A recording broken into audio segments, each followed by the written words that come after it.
Hello, so welcome to American Laser Eye Hospital.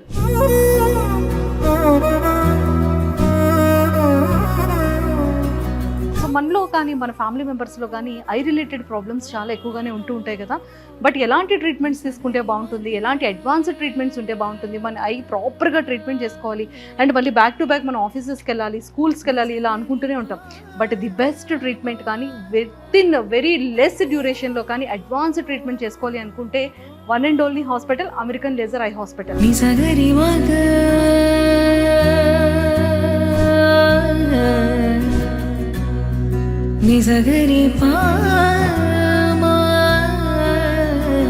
Advanced టెక్నాలజీతో పాటు advanced treatment కూడా provide చేస్తున్నారు అండ్ అతి తొందరగానే మనం కూడా ఎక్కువ టైం బెడ్ రెస్ట్ లేకుండా చాలా తొందరగా మన వర్క్స్లోకి కూడా మనం వెళ్ళిపోవచ్చు. అండ్ ఇక్కడ అడ్వాంటేజెస్ ఏంటి అంటే మన Tirupati branch American I laser హాస్పిటల్లో మనకి ఆరోగ్యశ్రీతో పాటు ఎంప్లాయ్ హెల్త్ స్కీమ్ కూడా ఇక్కడ ప్రొవైడ్ చేస్తున్నారు and all type of insurances కూడా ఇక్కడ ప్రొవైడ్ చేస్తున్నారు.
Hi viewers, welcome to Suman TV and welcome to Tirupati. So బేసిక్గా మనందరికీ ఐ అనేది చాలా ఇంపార్టెంట్. చిన్నప్పటి నుండి చాలా మందికి సైట్ ప్రాబ్లమ్స్ ఉంటాయి. ఇంకొంచెం ఏజ్ అవుతున్న కొద్దీ చాలా వరకు రెటీనా ప్రాబ్లమ్స్ కానీ క్యాటరాక్ట్ ప్రాబ్లమ్స్ కానీ ఎక్కువగా వస్తూ ఉంటాయి. మనం చూస్తూ ఉంటాం, వింటూ ఉంటాం. సర్జరీస్ చేయించుకోవాలి అనుకుంటే చాలా భయం. అమ్మో, ఎలాంటి సర్జరీస్ ఉంటాయి, ఏమైనా టైం టేకన్ ఎక్కువ ఉంటుందా, మళ్ళీ ఆఫీస్కి వెళ్ళాలి, మళ్ళీ కాలేజెస్కి వెళ్ళాలి అని స్టూడెంట్స్ దగ్గర నుంచి పెద్దవాళ్ళ వరకు మన రెగ్యులర్ లైఫ్ రొటీన్లో మనం ఆలోచిస్తూనే ఉంటాం. బట్ ఈ రోజు అయితే మాత్రం అసలు ఈ రెటీనా వల్ల ఎలాంటి ప్రాబ్లమ్స్ వస్తాయి, అసలు ఈ రెటీనా డయాబెటిక్ అంటే ఏంటి అనేది చాలా మంది ఎక్కువగా సఫర్ అవుతూ ఉంటారు. బట్ ఈ రోజు నాతో పాటు దీన్ని చాలా క్లియర్గా ఎక్స్ప్లెయిన్ చేయడానికి మన తిరుపతి నుంచి American laser eye hospital retina specialist ma'am ఉన్నారు. సో మ్యామ్తో మాట్లాడి చాలా విషయాలు తెలుసుకుందాం. Hello ma'am. Hi. So ma'am, చాలా మంది రెటీనా ప్రాబ్లంతో ఎక్కువగా ఫేస్ చేస్తూ ఉంటారు. కానీ ఇంట్లో కూడా మనం ఇలాంటి కరివేపాకు ఎక్కువగా తిన్నా లేకపోతే ఇంకేమైనా ఆకుకూరలు తింటే కళ్ళు బాగా కనిపిస్తాయి అంటూ ఉంటారు. అసలు ఈ రెటీనా ప్రాబ్లం అంటే ఏంటి, అసలు ఈ రెటీనా ప్రాబ్లం ఎందుకు వస్తుంది, ఏ ఏజ్ గ్రూప్ వాళ్ళకి ఎక్కువగా వస్తుంది? రెటీనా అనేది మన కంటి లోపల ఉండే ఒక sensitive layer which is in direct contact with our brain. So ఈ రెటినా అనేది చాలా సున్నితమైన లేయర్, మన కంటి లోపల ఉంటుంది. అది మామూలుగా బయటకైతే మనకు కనిపించదు అనమాట. సో దాన్ని ఏ రకంగా అంటే it's just like A window to the I అనేసి మనం చెప్తూ ఉంటాము. రెటినా అనేది సర్వసాధారణంగా షుగర్ వల్ల కానీ బీపీ వల్ల కానీ అఫెక్ట్ అవుతూ ఉంటుంది. అది పెద్దవాళ్ళలో. చిన్నపిల్లల్లో వచ్చేసి కొన్ని డిస్ట్రోఫిక్ చేంజెస్ కానీ హెరిడిటరీ చేంజెస్ అనేది వస్తూ ఉంటాయి. వాటి వల్ల కూడా నరం అనేది అఫెక్ట్ అవుతుంది. ఇంకా ఒక సర్టన్ ఏజ్ గ్రూప్ తీసుకున్నామంటే మనం 9 to 10 years కానీ 11 years కానీ, అంటే బేసిక్గా చిన్నపిల్లల్లో మనకి దృష్టి లోపాలు అనేవి వస్తూ ఉంటాయి. వాళ్ళల్లో కూడా మనం మయోపిక్ చేంజెస్, హైపర్మెట్రోపిక్ చేంజెస్ అని చెప్తూ ఉంటాము. సో ఎస్పెషల్లీ మయోపిక్ చేంజెస్ ఉన్న వాళ్ళల్లో పవరు ఒక 9 కానీ 10 కానీ కంటే లేదు, 5 to 6 డయాప్టిక్ పవర్ అంటాము. సో అంతకంటే ఎక్కువ ఉన్న వాళ్ళు కూడా నరం అనేది అఫెక్ట్ అవుతూ ఉంటుంది. వాళ్ళల్లో థిన్నింగ్ అనేది వస్తూ ఉంటుంది, స్టెఫెలోమాస్ అనేది ఫామ్ అవుతూ ఉంటుంది. సో అది చిన్నపిల్లల పరంగా నరం గురించి. ఇంకా పెద్దవాళ్ళు తీసుకుంటే షుగరు, బీపీ రెండు అఫెక్ట్ చేస్తుంది. అండ్ బియాండ్ 60 ఇయర్స్ అయితే మనకి ఏజ్ రిలేటెడ్ చేంజెస్ అనేది కూడా వస్తూ ఉంటాయి. ఏఆర్ఎండి చేంజెస్ అనేది ఎక్కువ మనం ఫేస్ చేస్తూ ఉంటాం. సో మ్యామ్, అంటే రెటీనా అనేది ఎంత ఇంపాక్ట్ చూపిస్తుంది దానికి? అంటే రెటీనా యొక్క ప్రాముఖ్యత ఏంటి? రెటీనా యొక్క ప్రాముఖ్యత అంటే సింపుల్గా చెప్పాలంటే రెటీనా నరం అనేది బాగుంటేనే, హెల్తీగా ఉంటేనే మనకు 100% చూపు అనేది కనిపిస్తుంది. ఓకే. ఫర్ ఎగ్జాంపుల్ ఇప్పుడు రెటీనా ఏదైనా ప్రాబ్లం వల్ల, అది షుగర్ కావచ్చు, బీపీ కావచ్చు, ఒక 10 to 20% డ్యామేజ్ అయిందనుకోండి, మనకున్న 100% విజన్లో ఆ 20% విజన్ లాస్ అయినట్లు. ఓకే. సో ఇప్పుడు ఏంటంటే షుగరు, బీపీ అనేది మన చేతుల్లో ఉండే విషయాలు. సో వాటిని మనం కంట్రోల్లో పెట్టుకొని అర్లీ చెకప్స్ చేసుకునేసి అర్లీగా రెటినల్ ఎగ్జామినేషన్ చేసుకున్నాం అనుకోండి, instead of losing 20 to 30% of vision మనం దాన్ని తగ్గించవచ్చు. వెరీ అర్లీగా డిటెక్షన్ అనేది ఉండింది అంటే ఎంటైర్ 30% లాస్ని కూడా మనం స్టాప్ చేయొచ్చు. Okay. So regarding diabetic retinopathy కానీ, హైపర్టెన్సివ్ రెటినోపతి కానీ ఉన్నప్పుడు ఫ్రీక్వెంట్ చెకప్స్ అనేది ఉండాలి బేసిక్గా. సో బేసిక్గా కంటి వ్యాధులు అనేది ఎక్కువగా వస్తుంది కదా, సో అలాంటి వాటికి ఈ రెటీనా ప్రభావం అనేది ఎంతవరకు ఎఫెక్ట్ ఉంటుందంటారు? మనము కంటి వ్యాధులు అన్నప్పుడు we can divide them anterior segment diseases and posterior segment diseases. Retina అనేది కంప్లీట్గా పోస్టీరియర్ సెగ్మెంట్కి సంబంధించినది. ఓకే. సో యాంటీరియర్ సెగ్మెంట్ వచ్చేపాటికి మనకు నల్లగుడ్డు, బ్లాక్ పోర్షన్ అంటాం, కార్నియా అనేసి, and next glaucoma changes, next lens. ఈ 3 వచ్చేసి యాంటీరియర్ సెగ్మెంట్ డిసీజెస్ కిందకి వస్తుంది మనకి. ఇంకా రెటీనా, కంప్లీట్ రెటీనా అంటే పోస్టీరియర్ సెగ్మెంట్ ఎవాల్యుయేషన్ కింద వస్తుంది. ఓకే. రెటీనా అనేది హెల్దీగా ఉంటేనే రిమైనింగ్ డిసీజెస్ని ట్రీట్ చేసిన తర్వాత you will get 100% vision. Okay. Okay. Okay. So retina damage ఉంది అంటే if you give 100% treatment to either cornea or cataract lens, you won't get any improvement in vision. ఈ diabetic అనేది నిజంగానే ఒక పెద్ద ప్రాబ్లమే.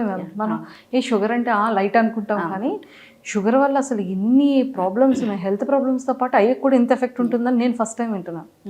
డయాబెటిక్ రెటినోపతి అంటే ఏంటి? రెటినోపతి అంటే రెటీనా అఫెక్ట్ అవ్వడం వల్ల వచ్చే కండిషన్ ని రెటినోపతి అంటాం. ఈ రెటీనా అఫెక్ట్ అవ్వడం అనేది డయాబెటీస్ వల్ల జరిగినప్పుడు దాన్ని డయాబెటిక్ రెటినోపతి అంటాం. అదే బీపీ వల్ల జరిగితే హైపర్టెన్సివ్ రెటినోపతి అంటాం. ఓకే. హైపర్టెన్సివ్ రెటినోపతి అంటే సో ఫ్లక్చుయేషన్స్ ఇన్ బీపీ వల్ల రెటీనా అఫెక్ట్ అయింది అనుకోండి, దానివల్ల సపరేట్ చేంజెస్ అనేది వస్తుంది. సో ఆ చేంజెస్ అన్ని ఒక గ్రూప్ గా చేసి హైపర్టెన్సివ్ రెటినోపతి చేంజెస్ అనేసి డీల్ చేస్తూ ఉంటాం వాటిని. మ్యామ్, ఆల్మోస్ట్ మీరైతే పర్ ఇయర్లో ఈ డయాబెటిక్ రెటినోపతి ఎంతమంది పేషెంట్స్ని అంటే సుమారుగా చెక్ చేస్తారు? యూజువల్గా అరౌండ్ 500 to 1000 పీపుల్ ఉంటుంది. ఓకే. దట్టు ఏంటంటే మనకు డయాబెటీస్ ఉన్నంత మాత్రాన you are not completely diagnosed as having diabetic retinopathy. Okay. వాటిల్లో కూడా స్టేజెస్ ఉంటుంది మనకి. Early stage, mild, moderate, severe diabetic retinopathy అని చేంజెస్ ఉంటుంది అనమాట. సో వాటిల్లో ఏంటంటే ఇప్పుడు మీరు కంట్రోల్లో ఉంచుకున్నారు సిస్టమిక్ డయాబెటీస్ని అంటే there will be less chances of getting retinopathy. Okay. అట్లా కాకుండా హైలీ అన్కంట్రోల్డ్ ఉన్నారనుకోండి, ఒకరోజు 100 ఉండి వాల్యూస్, ఇంకో రోజు 400, ఇంకో రోజు 300, అట్లా ఫ్లక్చుయేషన్స్ ఉన్నప్పుడు there is more chance of getting retinopathy than under controlled patients. Ma'am, ఈ డయాబెటిక్ రెటినోపతి వల్ల అంటే చాలా ప్రాబ్లం ఎక్కువగానే ఉంటుంది కాబట్టి ఎంతమంది మోస్ట్లీ కంప్లీట్గా చూపు కనబడకుండా, కంప్లీట్గా చూపు కనిపించకుండా పోవడం అనేది depends on your blood sugar levels. Okay. Okay.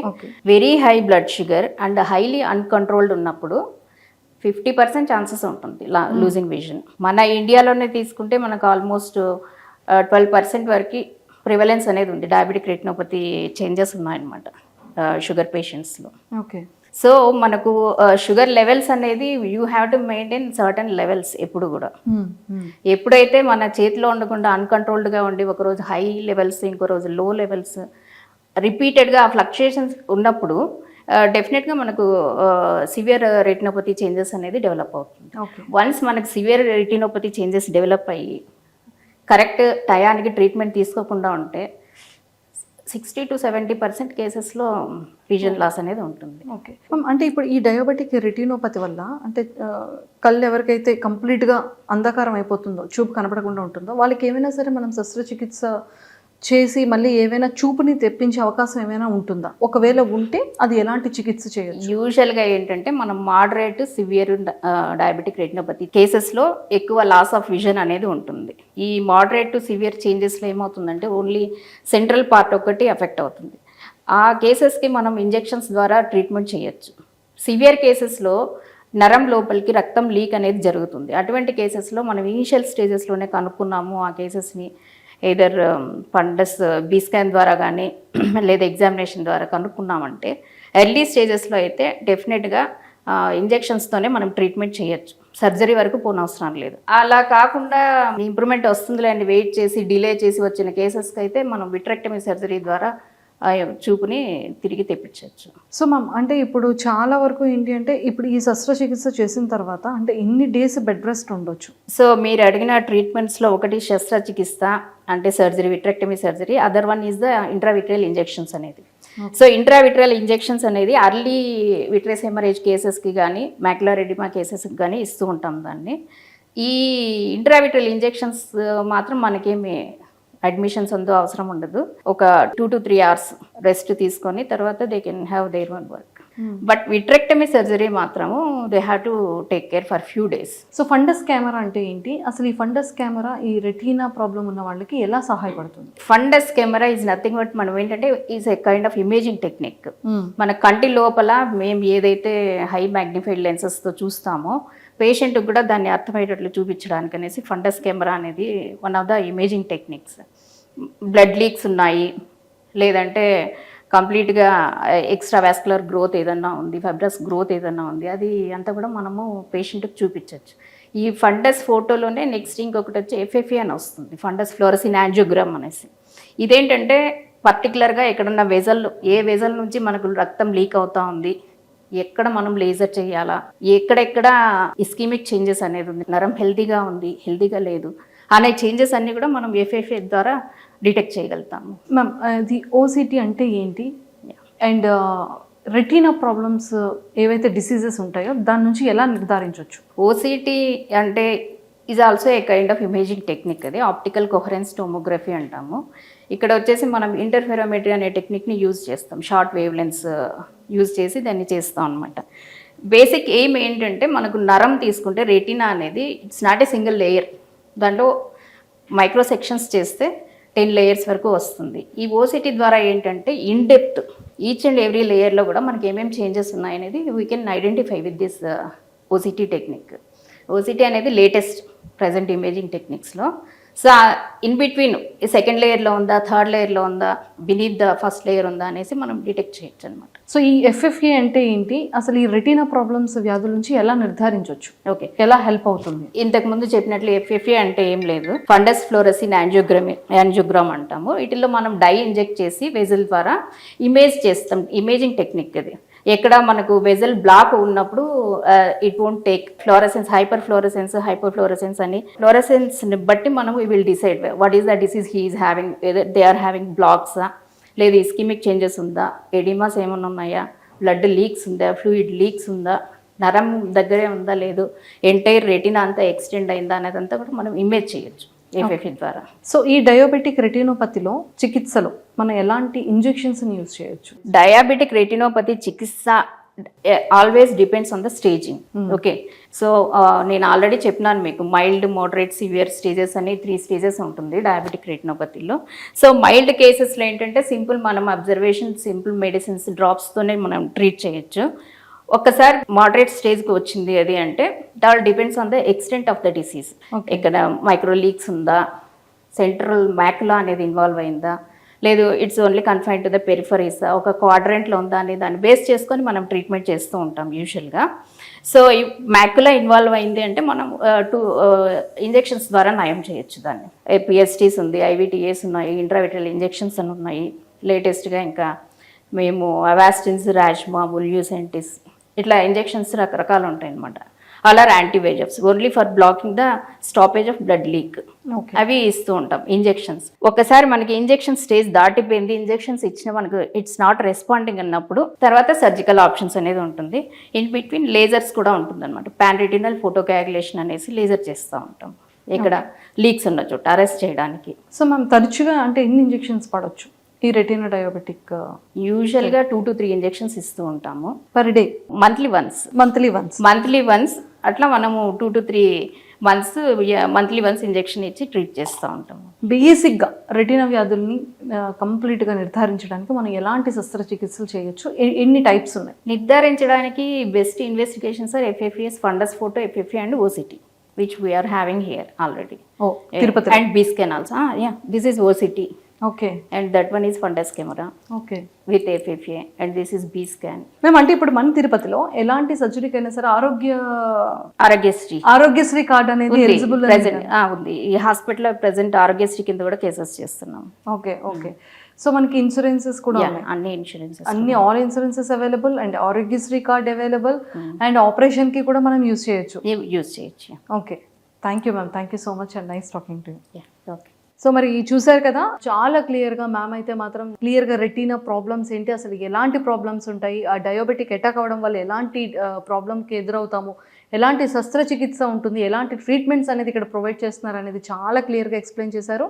And ma'am కూడా చాలా సీనియర్ డాక్టర్ కాబట్టి వీళ్ళు ఎవరికైనా సరే రెటీనా ప్రాబ్లంతో ఫేస్ చేస్తుంటే ఖచ్చితంగా తిరుపతి కానీ తిరుపతికి నియర్ బైలో ఉన్న ప్రతి ఒక్కరు కూడా కింద స్క్రోల్ అవుతున్న కాంటాక్ట్ నెంబర్కి కాంటాక్ట్ అవ్వండి. ప్రతి ఒక్క ట్రీట్మెంట్కి కూడా మనకి ఆరోగ్యశ్రీ అవైలబుల్ ఉంది అండ్ అలాగే ఆల్ టైప్ ఆఫ్ ఇన్సూరెన్సెస్ ఇక్కడ అవైలబుల్ కాబట్టి మీలో ఎవరికి ఎలాంటి సర్జరీస్ ఐకి రిలేటెడ్ చేసుకోవాలన్నా కూడా కింద స్క్రోల్ అవుతున్న కాంటాక్ట్ నెంబర్కి ఇప్పుడే కాంటాక్ట్ అవ్వండి.